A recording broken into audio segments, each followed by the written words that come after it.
some of the activities you cited, you don't necessarily need the Wasomis only. You can include some of the people who may not be so much Wasomi in that sense, but they can really contribute much to ATAP and its objectives.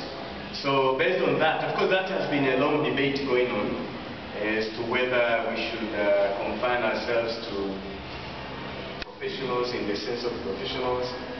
We should have only English as the medium of instruction or both. It's something that has been going on, and I think recently it's as if most of the people are saying we should have both languages. So when we were preparing this for churches, it was initially prepared in Swahili. ATAP started in early, I would say 2000s, somewhere there, and it came about following the crusades that were going on at Jangwani. Remember, during the 90s, those who were in Dar es Salaam, you'll agree with me that there were a number of crusades that were going on in Jangwani, and there was a feeling that ATAP professionals could, by then it was not ATAP, it was just professionals, could join up and form an association that would really help in evangelism, and also as helping in other societal needs that are there. So that was like the genesis, and initially in a not very clear language, because when you say all professionals may join, one could also ask who is a professional, and that has been a question that is going on until now, but how would we really define a professional? Previously we said that anyone who is having professional training, post-control, professional training of less than 2 years could be termed as a professional person. But again, even here, if we allow that as a discussion, it may be an endless discussion as to who really is a professional. But anyway, you could see here that they say that someone who is a professional, of course, an Adventist, that must be a very necessary prerequisite. Someone who is employed in the formal sectors, as mentioned there, and even someone who is self-employed. Someone who is self-employed may join.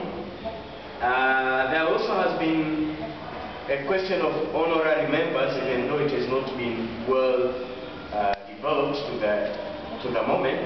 But in our constitution, in our documents, we do allow for some people who are honorary members to be members of ATAP if they are approved by the executive committee and finally the annual general meeting, which we have annually, once per year, annually during the Easter retreat, which I mentioned later.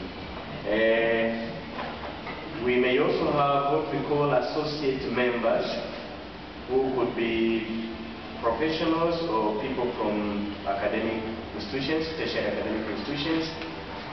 These may not be members in the sense that they may not be maybe registered, they don't have membership category as such, but they may wish to participate in some of the ATAP activities.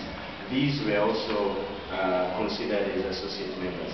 Now, the objectives, of course, here they are listed, but I think this is the point where I said even the Constitution can assist. I think even the Constitution has the objectives in page 19. Page 19. Page 19. Yes. Article 4, 4.1. Yeah, that is page 4, page 6 of 19. Yeah, oh sorry, 6 of 19. Yeah, Article 4, page 6 of 19. The one that appears in this constitution is an updated version of the same. I would suggest that we go through it rather than what we have here in the presentation. Okay, first of all, to foster Christian fellowship among Seventh-day Adventist professionals. Second, to create a ready forum for members to meet, interact, and exchange ideas at personal level as well as group level, and to generally encourage a close relationship between individuals, group, or members of the church. It is the same thought, therefore it should be an objective work. This was written when we were trying to improve it. The third objective is to uphold and maintain an upright and respectable spiritual, moral, and social image of our church and of the Adventist community to the entire public. Fourth, to remind the professionals the fact that the talents bestowed to them were given by God, that they may use them not only for themselves, not only for the community around them, but also and more especially for the glory of God and His holy church. Fifth, to encourage the professionals to make use of their talents, like what you are doing in some of your plans, especially in the development and growth of the Church of God, so that through them the church might reach her desirable goals. Last but not least, ATAP should design tangible and realizable annual goals and present results to the church. So in brief, those are some of the objectives that ATAP has. Oh, this I think is...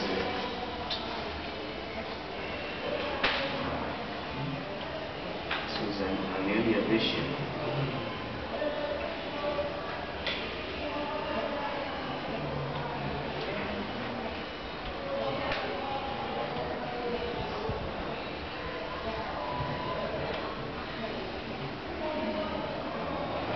Anyway, let's go on. Initially when it was prepared, that was last year, the chair was Mwitabina. Currently we have Dr. Mpoki Subisia. The secretary is animation, I am the one.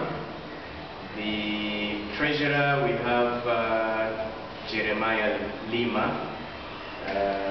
Those two, that is the chair and the treasurer, are members of the Magomeni Church. I'm a member of the Mwenge Church. And for the executive committee, we have, in addition to these three people who are in the official leading positions of ATAP, we have Brother